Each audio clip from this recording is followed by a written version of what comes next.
Ok, estamos listos, ya están todas las personas ingresadas.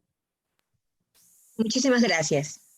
Bien, buenas tardes. La Facultad de Ingeniería en Electricidad y Computación les da la más cordial bienvenida a esta segunda edición de charlas FIET online del primer pago 2021. El tema de hoy es un brazo protésico basado en impresión 3D y electroencefalografía, a cargo del máster Víctor Azanza, profesor de la Facultad, el máster Víctor Azanza Armijos, con su presentación. Ok, muchas gracias, María Angélica, por la presentación. Muy buenas tardes a todos, bienvenidos. Bueno, en esta oportunidad voy a compartirles el trabajo de investigación que fue publicado recientemente. Y bueno, pues en este trabajo pues es un trabajo en equipo. Los integrantes de este artículo científico fuimos José Fuentes González y Andrés Infante Alarcón, recientemente graduados en la Facultad Eléctrica, FIEC, quien les habla, y también pues el doctor Francis Loaiz. Bien, entonces la idea principal de este trabajo fue pues realizar un brazo prostético, y la intención de este brazo pues era pues, controlarlo a través de un método alternativo a señales mioeléctricas. Señales mioeléctricas son las que se generan en el tejido muscular y que se pueden ser adquiridas a través de la piel mediante electrodos de electromiografía. Sin embargo, pues el voluntario que nos ayudó para este trabajo, él sufrió un accidente producto de altos voltajes. Fue un accidente pues, y producto de ello se sufrió una amputación irregular, y eso pues obviamente nos planteó la duda de cómo hacer para poder registrar quizás esa actividad electromiográfica para controlar este tipo de dispositivo. Si bien es cierto, hay trabajos que toman señales incluso del antebrazo o de los bíceps inclusive. Sin embargo, nosotros nos planteamos la duda, bueno, ¿y qué pasa? Bueno, este es un caso puntual, pero ¿y si hay algún otro caso que quizás tenga otra amputación diferente? Entonces nos tocaría, en cierta manera, personalizar la distribución de los electrodos electromiográficos en el brazo para poder registrar ciertas tareas que signifiquen cierta actividad de control para la mano. Entonces decidimos ir a la parte de electroencefalografía. Eso significa que ya no íbamos a registrar señales de electromiografía en los bíceps, por ejemplo, o de pronto hay otros trabajos que toman estímulos de otra parte, de la otra extremidad. Entonces, nos planteamos la pregunta de investigación para poder realizar este diseño, y esa pregunta involucraba el uso de actividad de electroencefalografía, ¿no? EEG y EMG.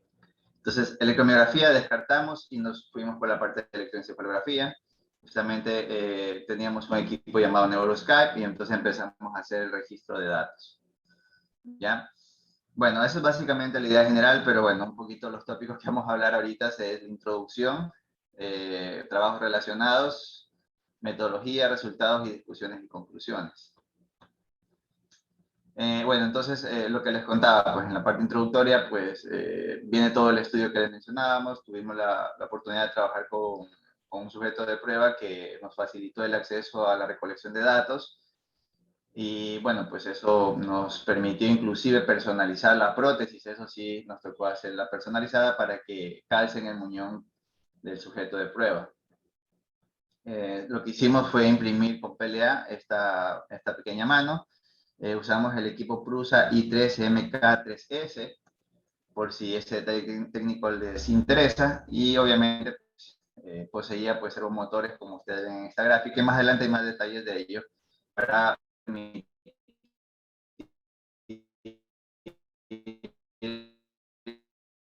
el cerrar y abrir la mano, ¿no? Bien, entonces como les había contado, existen muchos trabajos que emplean actividad electromiográfica De hecho, hace creo unos 3 o 4 años era muy popular el Mayo.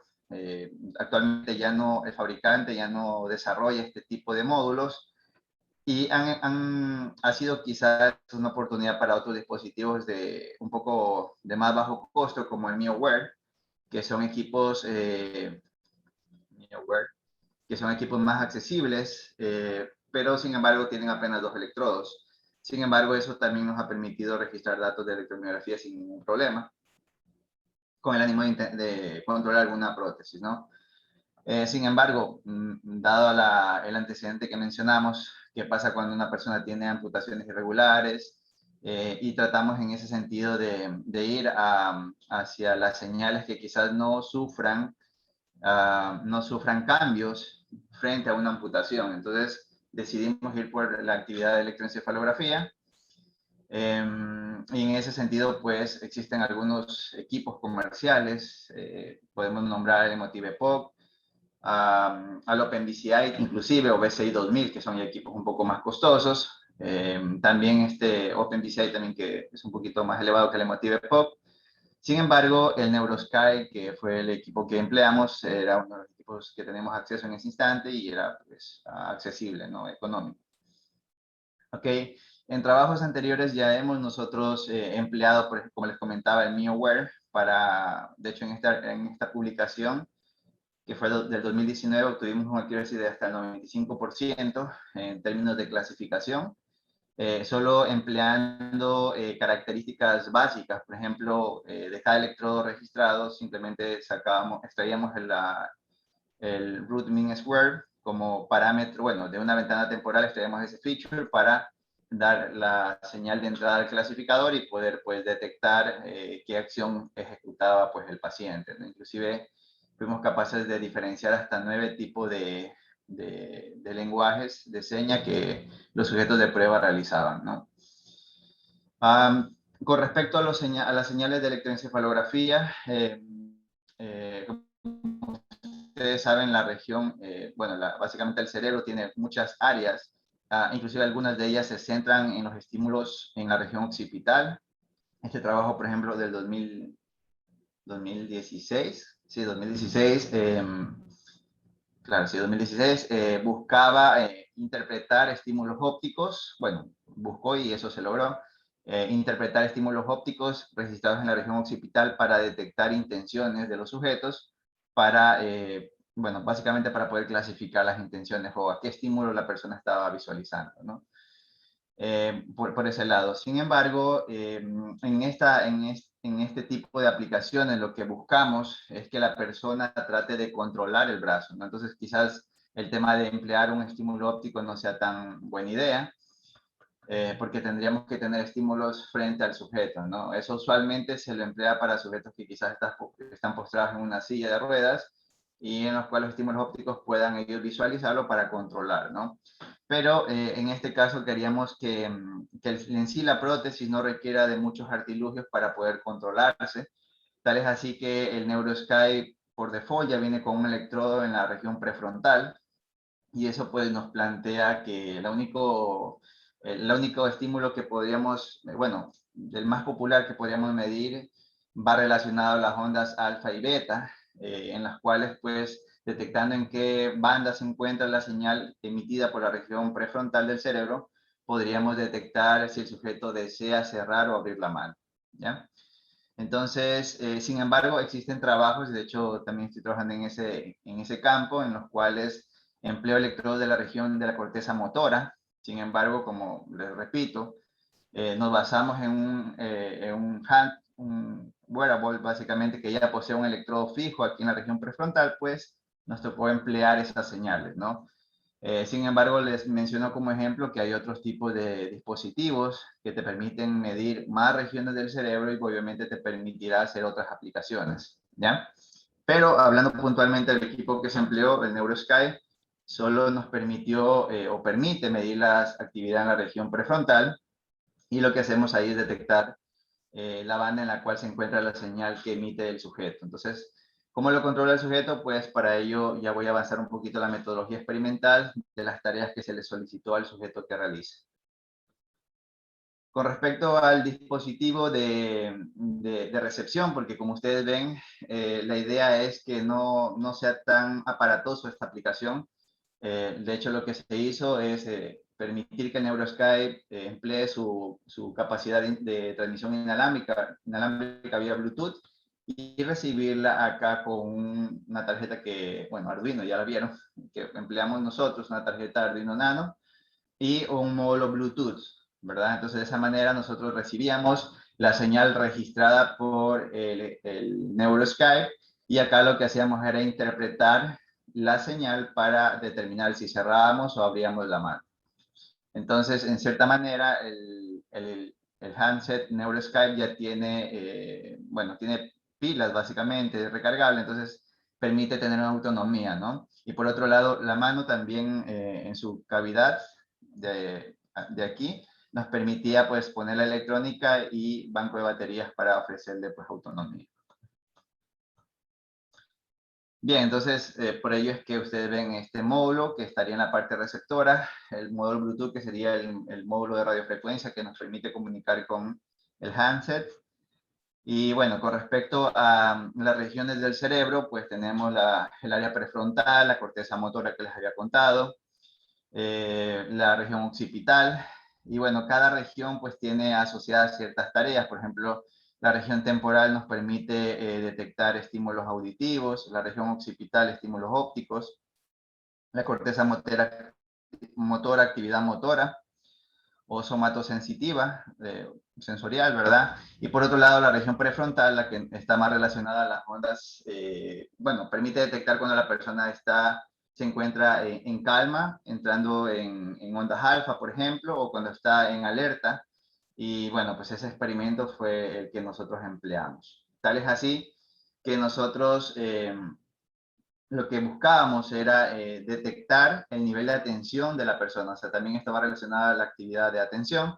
Entonces, la persona cuando ya se encontraba enfocada, pues las señales de la banda alfa ampliaban bueno, incrementaban su amplitud y eso nos permitía detectar cuando la persona se encontraba prestando atención. Obviamente, durante la fase de adquisición de datos, solicitábamos al sujeto que se concentre, de tal manera que esos niveles, pues ya lo íbamos nosotros asociando a la actividad que se le pidió a la persona que haga, ¿no? Todo este, todo este registro de datos, pues son los que nosotros ingresamos al algoritmo de clasificación para que aprenda y pues obviamente luego solito empieza a hacer el tema de clasificación. Pero durante el proceso de registro, nosotros tenemos que obtener una base de datos con la cual pueden entrenar los algoritmos. En principio, céntrate durante este periodo de tiempo, entonces la persona permanecía concentrada y nosotros empezábamos a registrar datos de concentración. ¿Ya? Y también cuando la persona estaba relajada, pues también registrábamos los datos, tales así que teníamos entonces ejemplos de actividad de concentración y relajación que luego pues se emplearon para dar a los algoritmos. ¿Ya? 10-10 nacional, pero nosotros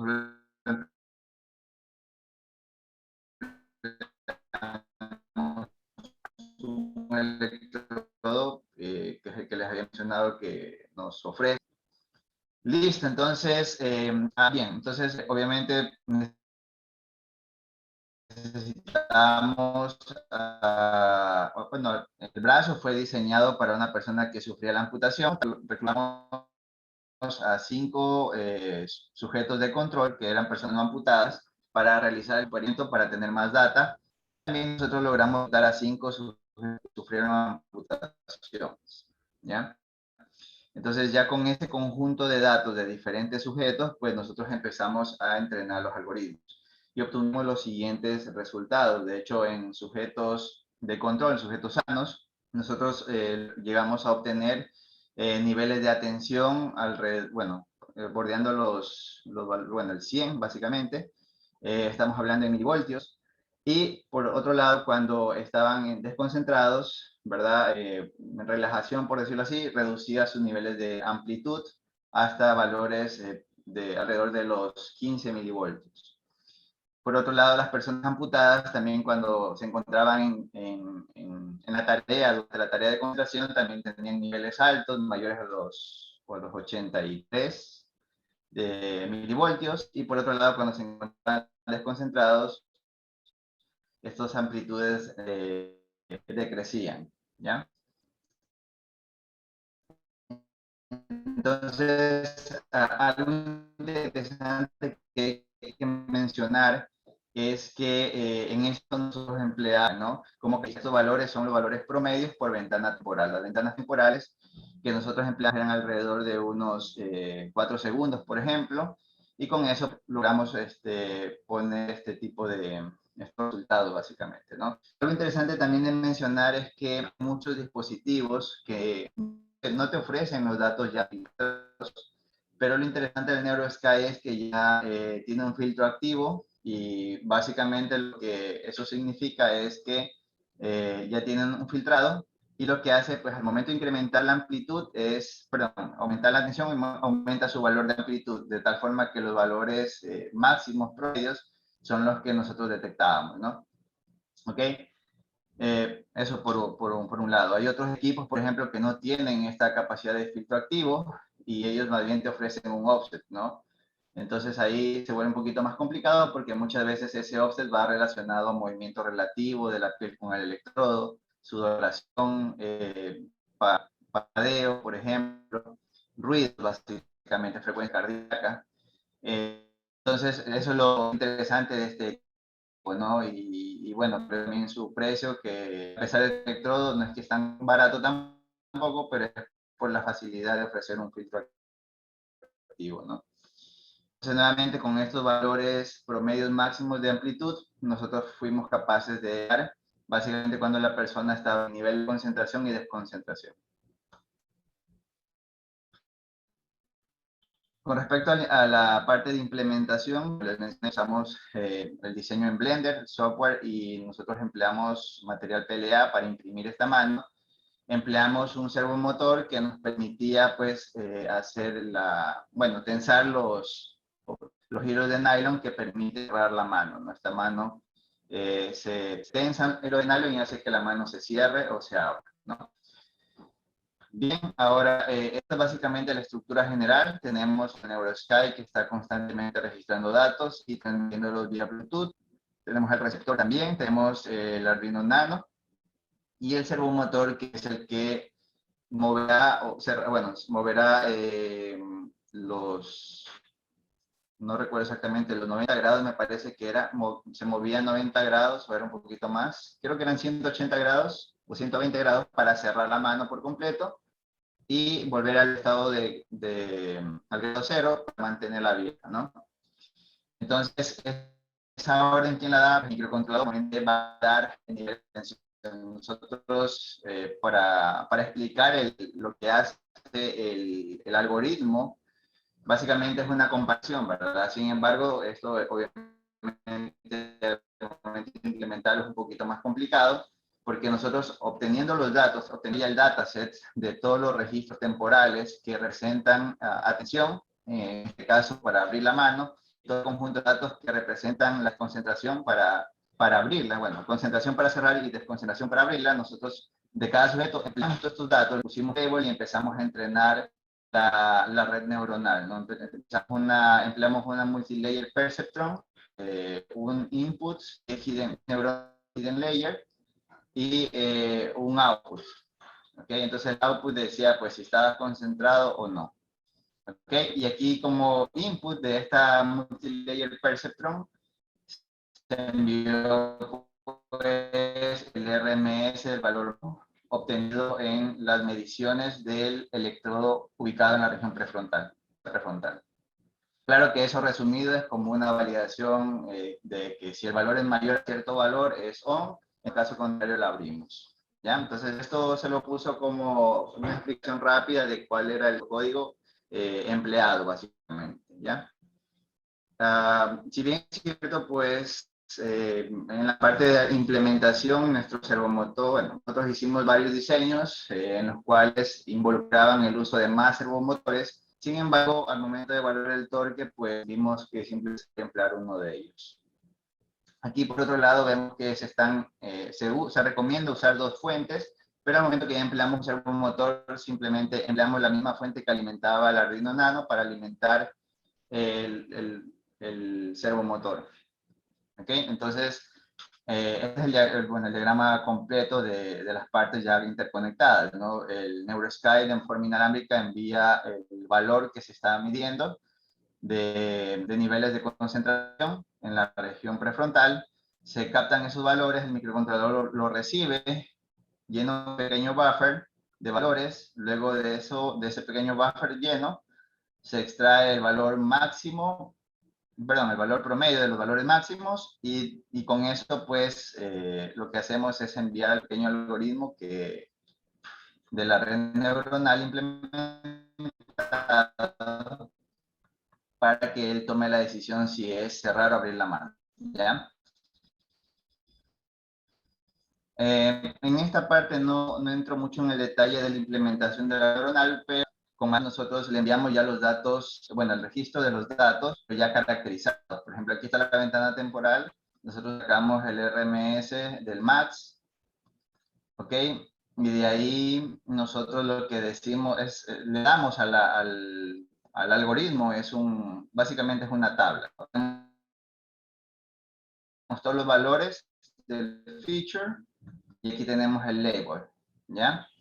Entonces, obviamente, algunos de ellos serán cuando está abierto, otros serán cuando está cerrado, los ponemos en forma de para que no estén ordenaditos. Se lo damos al toolbox de MATLAB. En MATLAB tiene el toolbox de inteligencia artificial para entrenar neuronales. De hecho, el de GNN-STAR, por ejemplo, entonces tenemos el toolbox para redes neuronales, le damos el input, le damos el output del layer y empezamos a entrenar la MLP que les mencioné. Una vez ya entrenado, nosotros generamos el código en .math y ahí se generan pues las matrices, ¿no? Entonces, esos valores de matrices, los valores de inicialización que se generan en MATLAB, nosotros los codificamos para el microcontrolador.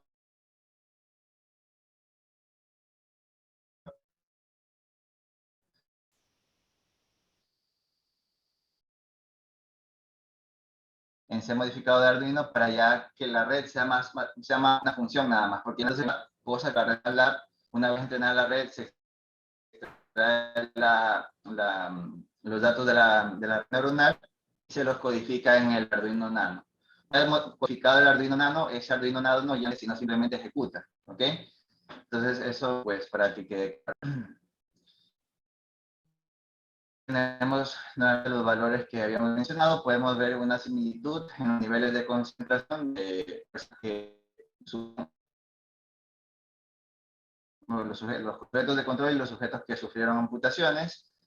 Por otro lado, también vemos que los niveles de desconcentración de personas que sufrieron, bueno, sujetos sanos, pues es mucho menor que los sujetos que sufrieron amputaciones. Sin embargo, pues nosotros lo que, si quieren verlo como una especie de algoritmo, podemos decir que definiendo un valor intermedio podríamos hacer una evaluación. Sin embargo, quizás al momento que aumentemos objetos de prueba, pues esa validación se vuelve un poquito más compleja y obtenemos el mejor de una multilayer system. Bien, con respecto al tema del que nosotros vimos que necesitábamos, bueno, de cada finger, de cada dedo ofrecía una resistencia, bueno, una fuerza de 2.2 newtons. Nosotros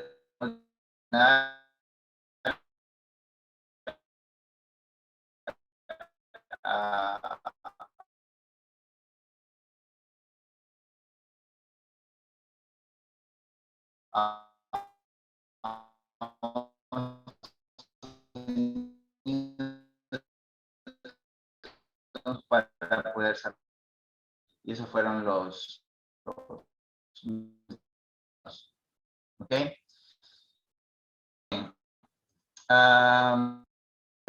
Nosotros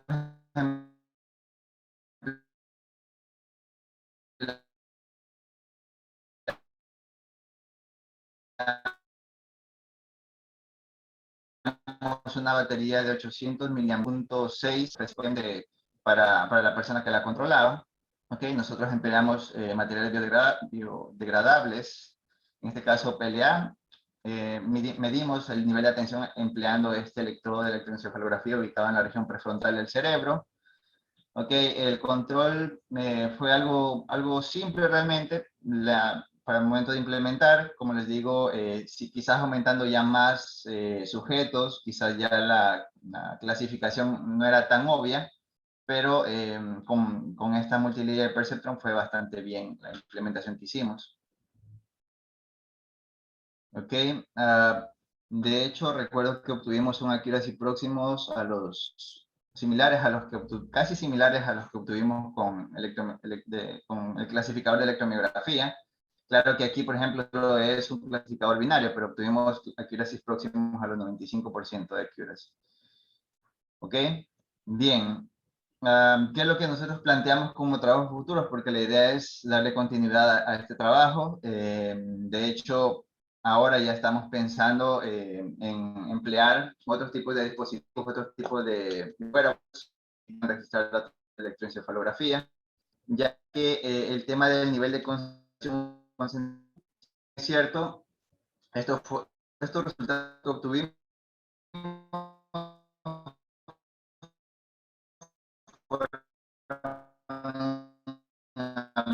ambientes controlados.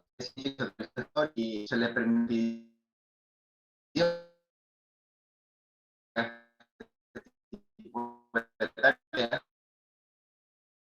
pero si tú le pides que se concentre quizás en un ambiente en el que te encuentras diariamente, ¿no? O sea, no es que diariamente estás encerrado en un cuarto sin guía.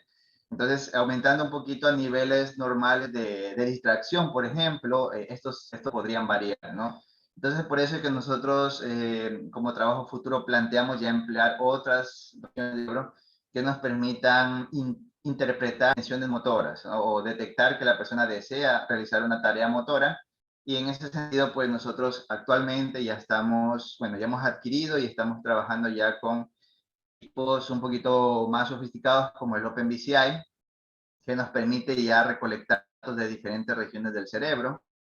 Eso es interesante porque ya ahora podemos no solamente controlar algo basados en el nivel de concentración o desconcentración, sino también podemos pedir a la persona que realiza actividades motoras que nos permitan registrar datos durante la ejecución de dicha tarea.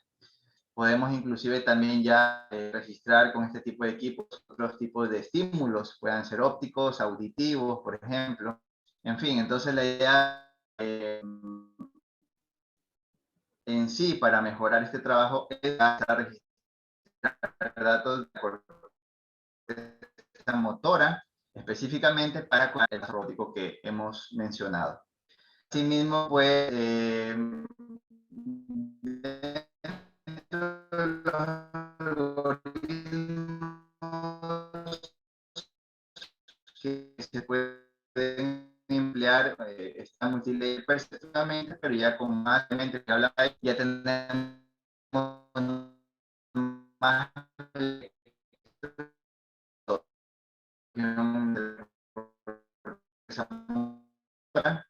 aquí tengo el equipo, de hecho, para que puedan ver cómo luce y ya está conectado a todos los electrodos. Aquí es de 100, del 1 hasta el 7. Modificaríamos en este caso en MATLAB la multilayer perceptron y ver qué resultados podríamos tener.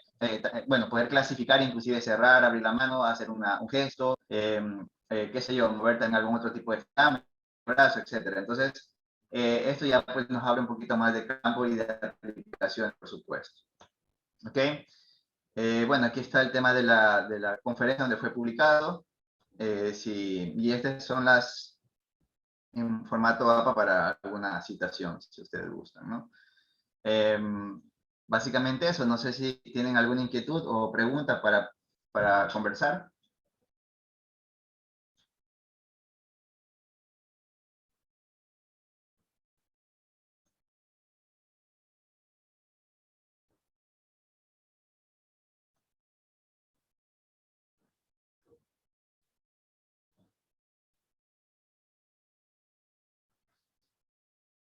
Ok, bueno, ¿me escucha nadie? Ok, bueno, Valareso, cuéntame, ¿qué pregunta tienes, Mauricio?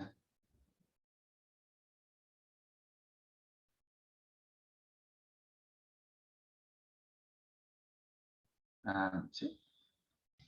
Pueden realizar la pregunta activando su micrófono. Ya, ahora sí, Máster, buenas tardes con todos. Tenía una pregunta. ¿El equipo que utilizó para para tomar las señales encefalográficas, ese también, por ejemplo, presenta algún tipo de ruido? O sea, cuando toma las señales, como que tiene un margen de error por el ruido. Por supuesto, todo equipo tiene lecturas de error, ¿no? Sin embargo, uno trata de minimizar el ruido, ¿no es cierto? Entonces, por eso es que mencioné que todo esto fue un ambiente controlado. O sea, el proceso de registro de datos se lo hizo en un laboratorio donde la persona no se esté moviendo, porque tú sabes que para controlar tu mano no es que tú te sientas y no te mueves para nada como para controlarlo, ¿verdad? Tú mueves tu mano corriendo, caminando.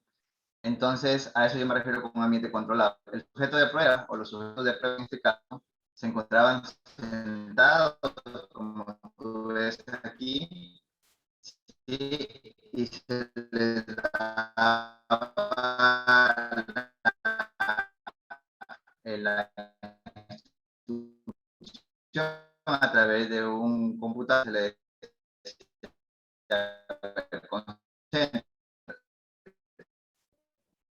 entonces la persona con el NeuroSky aquí, pues se concentraba, luego salía de rebate. Entonces la persona empezaba a tener más. Ahora, lo interesante del NeuroSky es que tiene un filtro activo, igual que el mío, que el mío. ¿Cómo se reflejaría ese movimiento relativo de piel con electrodo durante el proceso de caminar? Pues a través de un offset aquí, o son básicamente movimientos relativos con respecto al cero de la señal.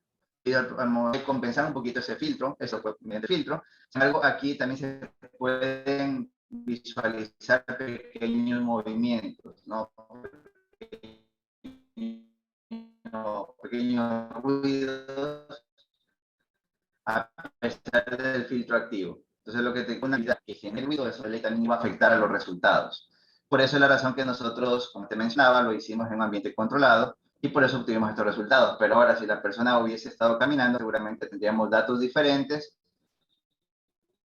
y tendríamos que volver nuevamente a entrenar el algoritmo. Inclusive, bueno, aprovechando, me extendo un poquito más, inclusive no a estar acondicionado, por ejemplo, con aire, porque si la persona lo empieza a usar en la calle, la sudoración también puede afectar, bueno, va a afectar las lecturas. Entonces, son muchas cuestiones que en el día a día este tipo de aplicaciones puede verse afectado o su accuracy o su desempeño se va a ver afectado por esas condiciones con las cuales uno, pues, ¿no? Pero muy buena pregunta, Valares. ¿Alguna otra inquietud? Podríamos colocar también las preguntas en el chat si desean. Sí, pregunten más, sino que yo preferiría que más bien las hagan activando el micrófono, pero si les... Bueno, Mauricio, Giuseppe también dice que quiere hacer una pregunta, pero dime, Edgar, también Medina. Hola, buenas tardes con todos.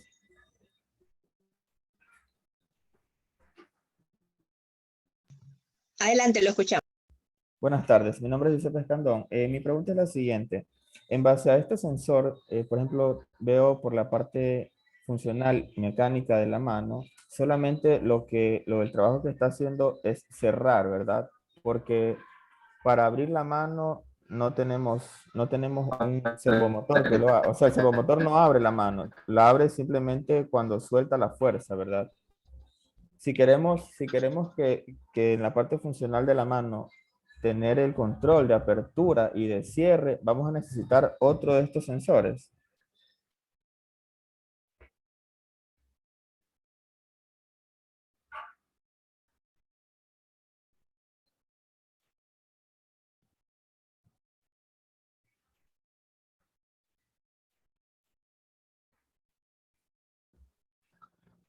Perdón, Giuseppe, perdón, me desconecté.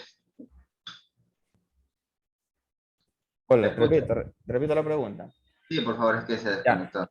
Sí, por la parte funcional mecánica de la mano, o sea, yo veo que ahí el servomotor la señal que sensa, ¿verdad? Este sensor, solamente lo que hace es cerrar la mano. Y para Así abrir es. simplemente lo que hace es liberar la fuerza de los nylon, ¿verdad? Correcto, Giuseppe, exactamente. Si yo quiero controlar el grado de apertura y de cierre de la mano, ¿me tocará usar otro sensor o en base al mismo sensor puedo hacer todo? Ya, esa es una interesante pregunta, Giuseppe. Te cuento que el tema de qué tanto abrir la mano, nosotros aquí, sobre todo con la actividad de electroencefalografía, es más complejo hacerlo, a menos que tú, o sea, a menos que tú digas, mira, a una persona, quiero que te concentres sobre el 50%, el 60%, ¿sí me explico? Es algo subjetivo y algo un Claro, poquito más complicado de hacerlo. Se podría quizás hacer con más sensores, obviamente se puede hacer con más sensores, pero haciendo que la persona entrene, o sea, para que piense, por ejemplo, digamos, piensa que la mira o concéntrate para que la mano al 50% y luego al 100%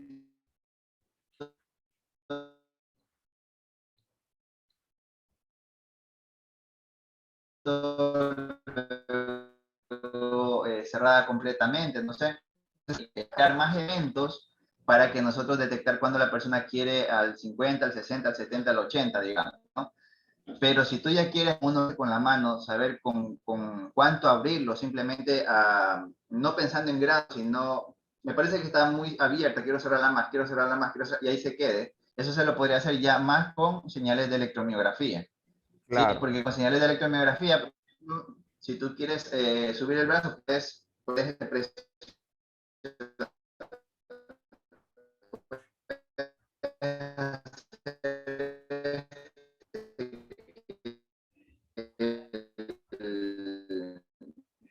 por ejemplo, el bíceps,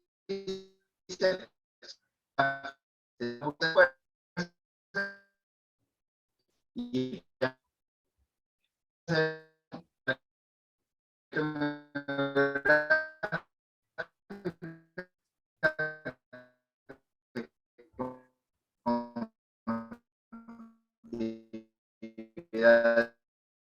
de electroencefalografía.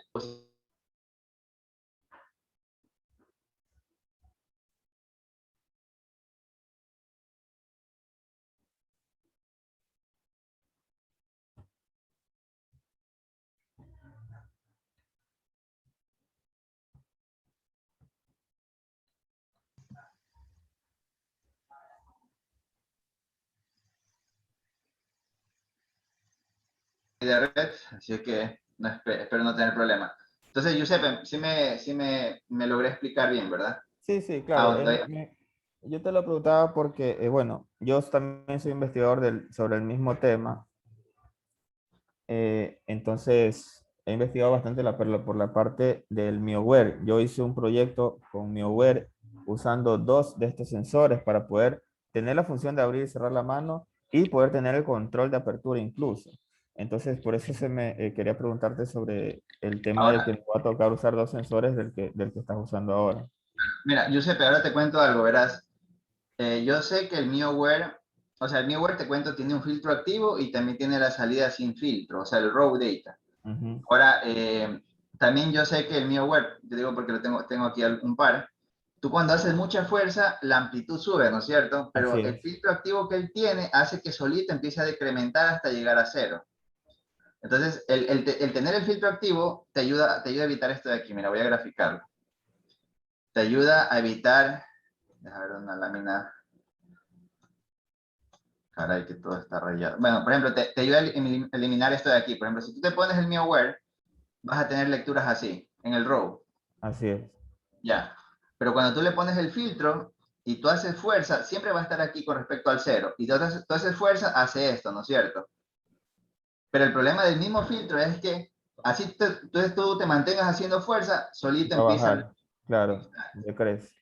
Entonces, ahí se vuelve un poquito complicado. O sea, podríamos emplear el tema de la potencia, de la tensión que tú haces al músculo para nosotros interpretarlo como una posición angular, pero el mismo filtro hace que te evites mantenerte en ese mismo ángulo, ¿no es cierto? Entonces, bueno, pues ese es un tema interesante a discutir y a realizar. Puede ser la solución quizás prescindir del filtro y enfocarnos en el RAW, pero eso te va a llevar a que tengas mayor análisis computacional para filtrarlo por firmware o por software. Y bueno, pues eso para evitar que la amplitud se deprecie o decremente al mantener la misma intensidad.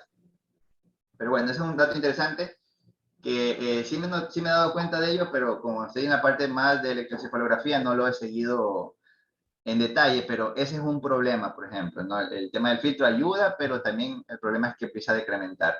De pronto lo que se me ocurre ahorita, solo como para comentar, ya que estamos conversando, puede ser de que detectes la amplitud durante los X segundos iniciales. Tú tienes que ya ir viendo con un osciloscopio o con el registro de datos, ver a partir de qué tiempo empieza a decrementar la lectura o la intensidad de la señal debido al filtro. Y tú solo tomar en consideración los primeros X segundos para determinar el ángulo de apertura. Por ejemplo, si la mano debe estar a 90 grados con tal intensidad, ya, pero durante los X segundos primeros. Luego a tal ángulo con los X segundos primeros, porque tú sabes que luego de eso todos llegan a cero. Puedes empezar haciendo eso, por ejemplo. Claro. Perfecto. Chévere, Giuseppe. Qué gusto y qué bueno que estés trabajando en esta área. No, sí, sí, estamos aquí porque realmente es un tema súper interesante, un tema muy propio porque, bueno, soy usuario de esta prótesis, entonces sí le llevo bastante investigación. Perfecto. Genial, Giuseppe. Cualquier cosa, pues ahí están los contactos. Podemos conversar cuando gustes. Por supuesto, por supuesto. Ya, Y Edgar también. felicidades por el tema. Claro que sí, Giuseppe, con todo gusto. Edgar también estaba haciendo una pregunta, pero nunca puso cuál era. Luego preguntó Sergio Vélez.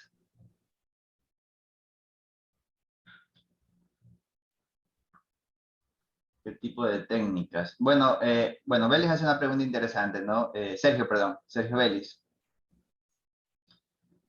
Viendo usted el inconveniente para el uso del día a día, ¿a qué tipo de técnicas en su defecto dispositivo se podrían usar? Bueno, técnicas en su defecto dispositivo, bueno, algo así. O sea, ¿qué tipo de técnicas o dispositivos se podrían usar para poder usar día a día este tipo de prótesis? Bueno, primero que nada, tú sabes que el tema de bueno, el dicho que dice que la mente es frágil es cierto. Quizás mantener ciertos niveles de concentración en un ambiente cerrado sea más sencillo que en otros escenarios. Por otro lado, el tema de la concentración, bueno, depende de eso, del ambiente, pero el tema de electromiografía no depende de eso. O sea, tú puedes estar en una discoteca con mucha bulla, sin embargo, la actividad electromiográfica puede ser la misma que en un laboratorio controlado, ¿no es cierto? Un ambiente controlado. Entonces, yo me iría para la parte de electromiografía, si es que tú ya quieres someter este tipo de dispositivos al día a día, a más que emplear sensores de electromiografía puede ser quizás un poquito más estético, porque el sensor lo puedes ubicar justamente aquí, cerca del muñón.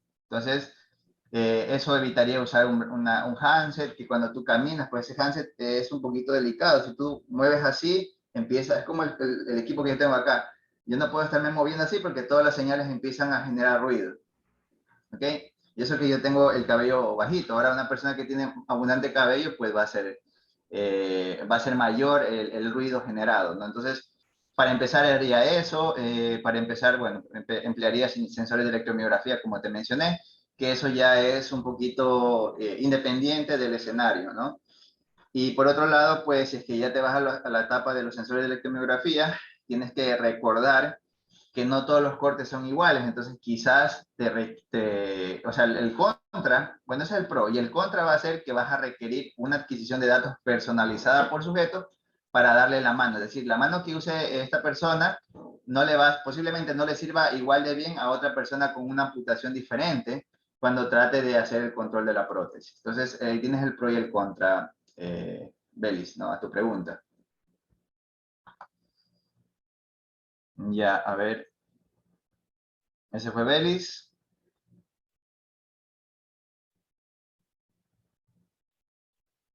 Ya, aquí Joshua Cobos pregunta si FIEC participó o también hubieron otras facultades. Yo como mencioné al inicio, pues también participó el doctor Francis Loaiza, él es obviamente de la Facultad de Ingeniería Mecánica y Ciencias de la Producción, de FINCP.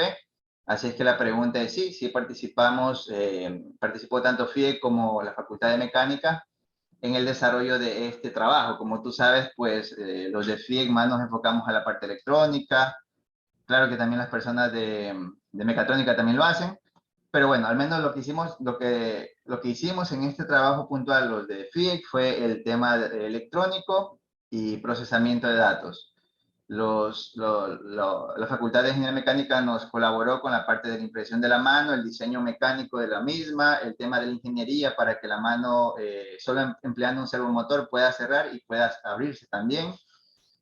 Inclusive también el tema de la adaptación y medición del muñón de la persona que se ofreció como voluntario. Y bueno, pues fue un trabajo colaborativo, como te puedo mencionar, ¿ya? Entonces, sí, pues fue un trabajo multidisciplinario. Entonces, ahí respondí a tu pregunta, Joshua. ¿Alguna otra inquietud?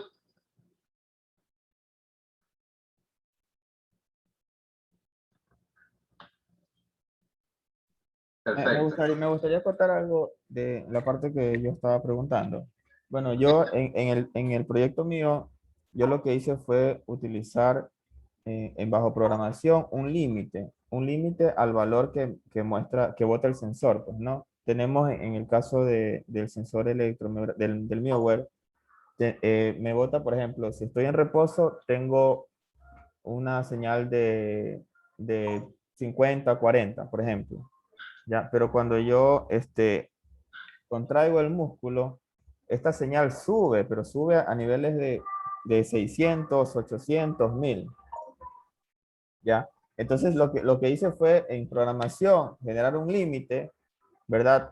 Por ejemplo, mi límite fue 450. Cuando yo paso de ese límite, mando un pulso, o sea, mando una señal para yo mover el servomotor, por ejemplo, 5 grados. Y voy moviendo el motor cada 5 grados hasta yo poder controlar la apertura y el cierre de la mano. Ya, eso pero bajo el sensor de el MioWare, ¿no? Por eso, esa era mi duda en comparte a este sensor que estás usando ahora. Claro, o sea, se podría de pronto, bueno, se puede, de hecho, se puede hacer que la persona cuando esté concentrada se mueva a 5 grados, pero eso, o sea, bueno, eso suena lógico con señales de electromiografía porque puedes hacer esto algunas veces, ¿no? Tensar el músculo hasta obtener cerrar la mano, ¿no? Pero el problema de que nosotros, bueno, si es que hubiésemos tratado de replicar tu propuesta, es que nosotros hubiésemos tenido,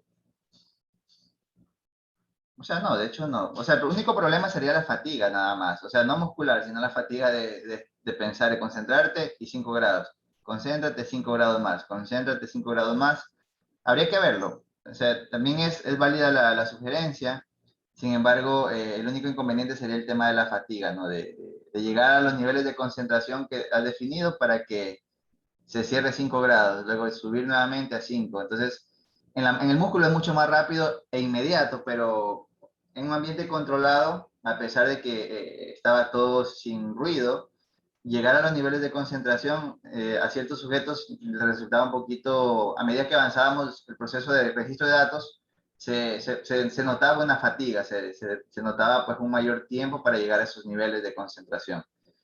De hecho, la sugerencia es válida, pero el único inconveniente sería la fatiga, como te menciono, Yusef.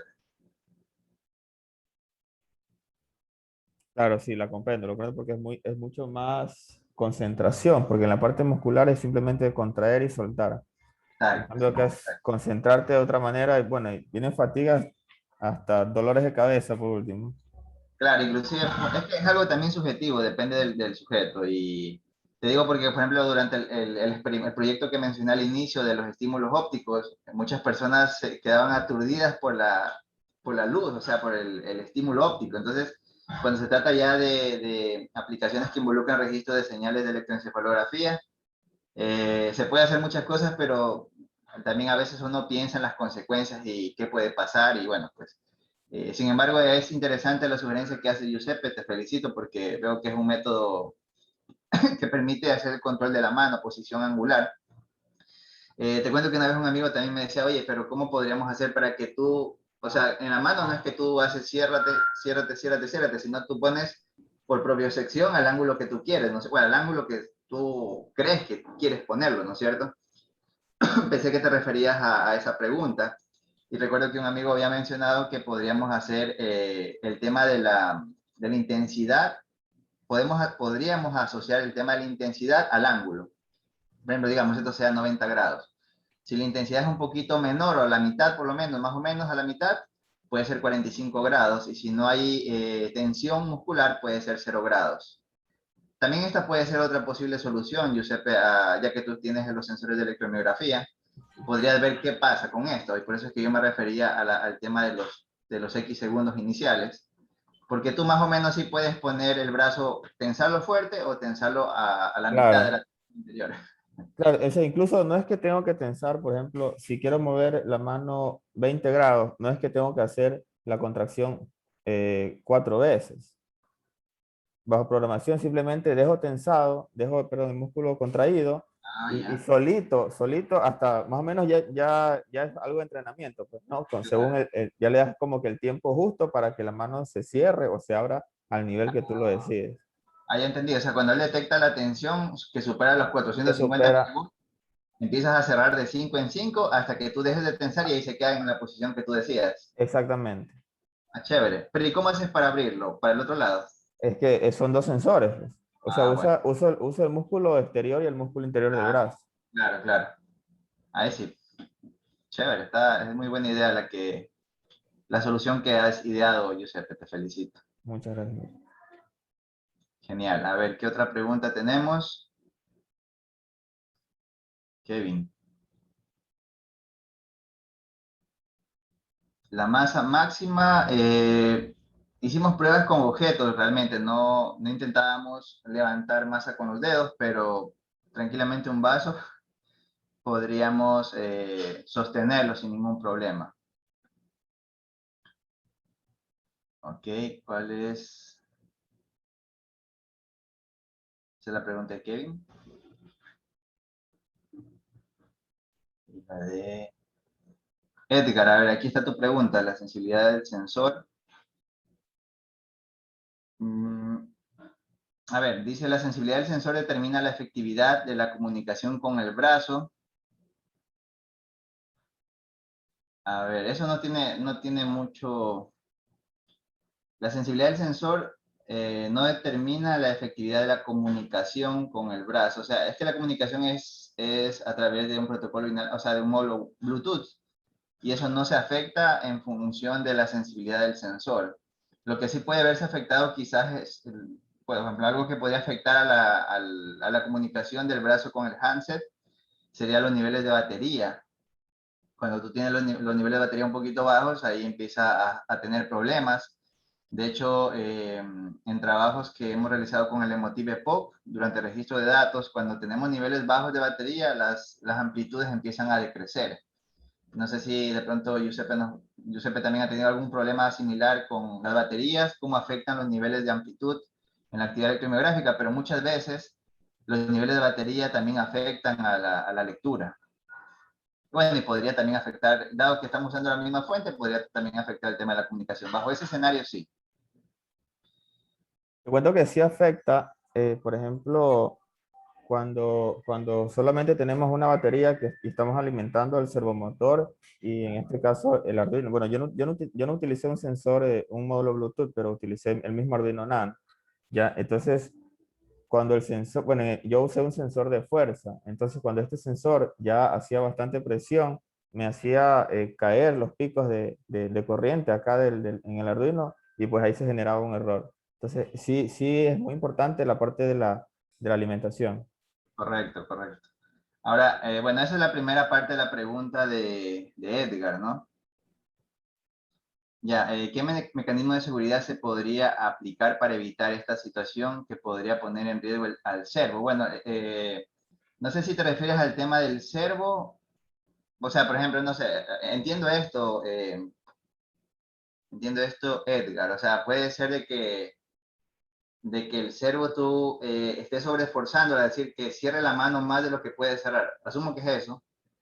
Entonces, o sea, ¿qué tal si hay un problema de comunicación y yo le digo que no se vaya a 90 grados, sino se vaya a 180 por error, digamos, por el ruido electromagnético que haya, que tú mencionas?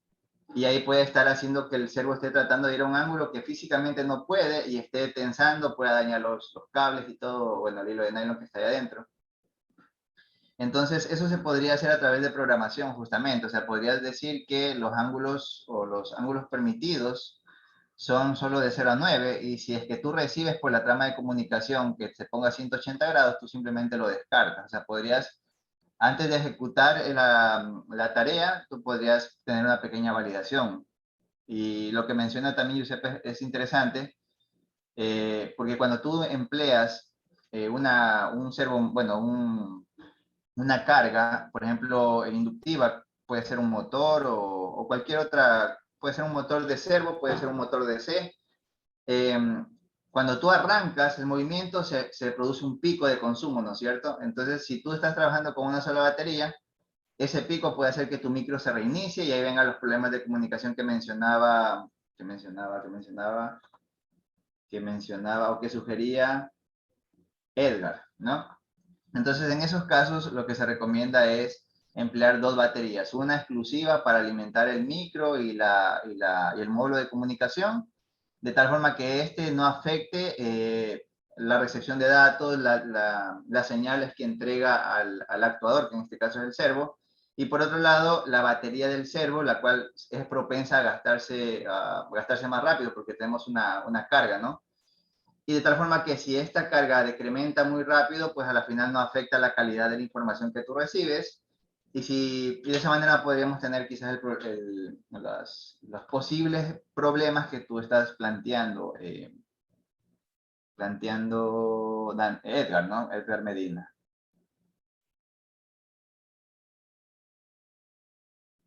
Ya, dice, en adición me gustaría preguntar si luego de calibrar el brazo no habría necesidad de concentrarse. No sé si te refieres al proceso de entrenamiento de los algoritmos, pero sí, o sea, te tienes que concentrarte para cerrar el brazo y tienes que, bueno, y luego cuando te desconcentras, pues el brazo se abre, básicamente. No sé si esa fue tu pregunta, pero eso es lo que te entiendo, es lo que me escribes. Exacto, bueno, y también Giuseppe da énfasis al tema de la validación, que en programación uno puede establecer los ángulos que se le envía al servo a través de la señal PWM, ¿no? Perfecto. ¿Alguna otra inquietud? Sí, profesor. Quería preguntarle si es que usted conoce algún artículo o un paper que hable específicamente sobre la lectura o el análisis de las lecturas que hace este tipo de dispositivos, o incluso el mismo electroencefalograma o algo. O sea, Claro. Sí. Yo tengo algunos trabajos, te los puedo recomendar también, que hablo acerca de señales, de procesamiento de señales de electroencefalografía. Realmente trabajos con actividad de electromiografía sí tengo uno que otro, no son muchos, pero también, de hecho este fue recientemente publicado en el 2019, con señales de electromiografía, pero usando apenas un algoritmo de K-Neighbors, KNN. En este aquí empleamos KNN y obtuvimos resultados relativamente buenos. Y también tengo trabajos con región occipital y actualmente me encuentro trabajando ya en la región de la corteza motora. Entonces, te dejo aquí igualmente los datos. Tú me puedes enviar un mail y yo te respondo con los enlaces a los repositorios, a los artículos. Y yo siempre recomiendo también de un artículo revisar su bibliografía, porque muchas veces todo lo que tú haces te basas en trabajos previos y pues te podría facilitar esa información si gustas. ¿Ya? sí, está bien. Muchísimas gracias. Perfecto. Perfecto. Gracias a todos ustedes. No sé si hay inquietudes o si tenemos tiempo. Ya es una hora. Ingeniero, buenas tardes. Disculpe la interrupción. Si es que, por ejemplo, en el brazo que usted mostró, ahí está como que solo abre y cierra, ¿verdad? Solo son una o dos funciones.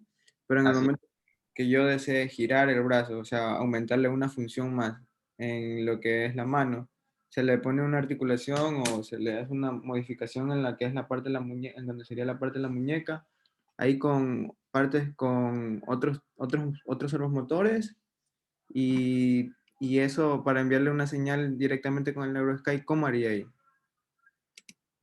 Bueno, el problema de NeuroSky, ya te cuento que es un solo electrodo y ya vamos a ver eso. Pero aquí, por ejemplo, lo que se haría sería partir aquí esto a la mitad y poner aquí un motor, un servo. También hay servos de rotación continua, o sea, no sé si han visto. Entonces con eso puedes hacer que el brazo gire de esta forma, ¿no? Vaya girando para un ángulo, para otro ángulo. Con sensores de electromiografía sería como que más sencillo controlar el ángulo, así como sugiere Giuseppe, porque tú podrías hacer para un lado o para otro lado y ahí se va rotando, no tan rápido, de tal manera que tú dejas de generar esa señal para que él se quede en la posición que tú quieres, ¿no? Pero con el NeuroSky, como tenemos un solo electrodo, ahí se nos vuelve un poquito más complicado buscar más tareas que hacer. O sea, puede ser relajado, súper relajado, ¿sí me explico? O sea, es un poquito más complicado ya ponerle más niveles a los rangos de concentración que tú puedas obtener. ¿Sí me explico? Entonces, ese yo veo que es un problema. Entonces, ahí de ley necesitamos otro equipo que tenga más electrodos. Entonces ahí podríamos estar pensando en el Emotiv, por ejemplo, si estamos hablando de señales de electroencefalografía. Podría ser el Emotiv, EPOC, o puede ser también el OpenBCI. Este es el Emotiv, o el OpenBCI que tiene más electrodos y tú podrías ya asociar a más tareas, no solamente de concentrar y desconcentrarte. ¿Por qué hablo siempre de concentrar y desconcentrar en este trabajo? Porque tenemos este electrodo en la región prefrontal. Pero si tuviésemos electrodos en la región de la corteza motora, podríamos ya pensar en otro tipo de tareas o acciones que podrías realizar. Entonces ahí sí ya podríamos darle más funcionalidades a la mano. ¿Ok? Podría acotar algo sobre la pregunta que tiene el compañero. ¿Okay? Bueno, yo fui usuario de una prótesis de las comerciales, pues no una mioeléctrica. ¿Ya? Ajá. Incluso tenía una que también hacía la función de rotar la muñeca. ¿Ya? No utilicé ningún sensor adicional al sensor que ya tenía. Simplemente eso era netamente programación. Era netamente, ¿por qué? Porque por ejemplo, yo hacía dos estímulos súper rápidos y me cambiaba, por ejemplo, y me iba la otra parte de la programación donde solamente lo que hacía era girar la muñeca. O sea, eran dos estímulos rápidos y yo cambiaba a otra parte donde solamente ahí tenía la función de girar la muñeca para la derecha y para la izquierda. Y Ah, luego más o menos bajo como el, los celulares, que tú aplastas dos veces y cambias a otro modo rotación. Haces dos presiones y cambias a modo cerrar o abrir, así tú dices. exacto, así exactamente, así era.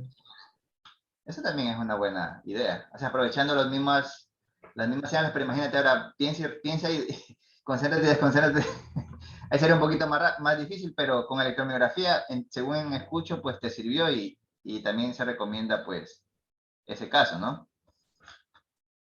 O sea, en respuesta a lo que dice Giuseppe, se recomienda electromiografía y hacer lo que él menciona, hacer como que dos contracciones rápidas para cambiar el modo de giro o modo Exacto. perfecto, qué chévere. Y bajo las mismas contracciones vuelves al modo normal, digamos, de abrir y cerrar la mano. Perfecto, muy buena idea, qué chévere. Esa es una muy buena opción. Pero obviamente, Giuseppe, entiendo que eso requiere un proceso de entrenamiento, por supuesto, no es algo Claro, tan... exacto. Es que es netamente, por ejemplo, al principio no lo podía hacer, pero ya luego se te hace súper normal. Perfecto, qué chévere.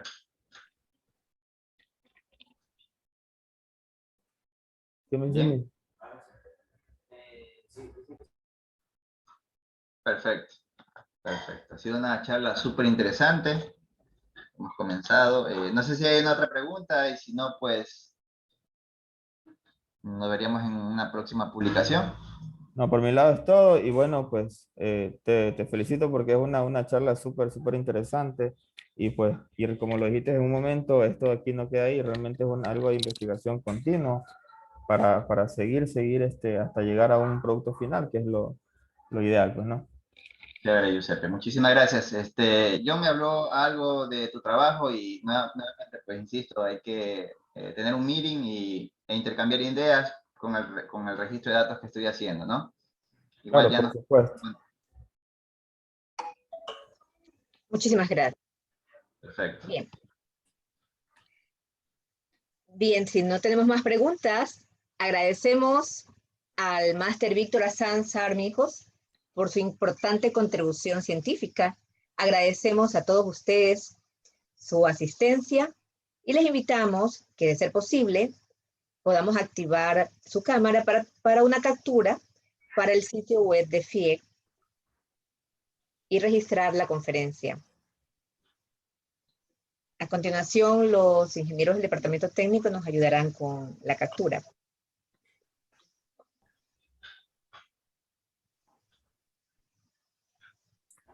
Muy buenas, les invitamos por favor a activar sus cámaras para realizar la captura de pantalla a la cuenta de 3. Vamos a ver, de a poco se están uniendo. Ok, unos segundos más. Perfecto. Tenemos a la cuenta de 3 a todos los participantes. 1, 2 y 3. Okay, muy bien. Vamos a realizar una segunda captura de pantalla. Tenemos otra carilla de participantes. A la cuenta de 3. 1, 2 y 3. Muy bien. Listo. Muchísimas gracias con todos. Un excelente día. Gracias al expositor, el ingeniero Víctor Asanza, por su contribución al día de hoy. Gracias, pasen bien. Hasta luego. Los esperamos en nuestras charlas FIEC los días viernes a las 12 del día. Muchísimas gracias a todos por su asistencia. Que tengan buenas tardes. Muchas gracias. Gracias, que tengan buenas tardes.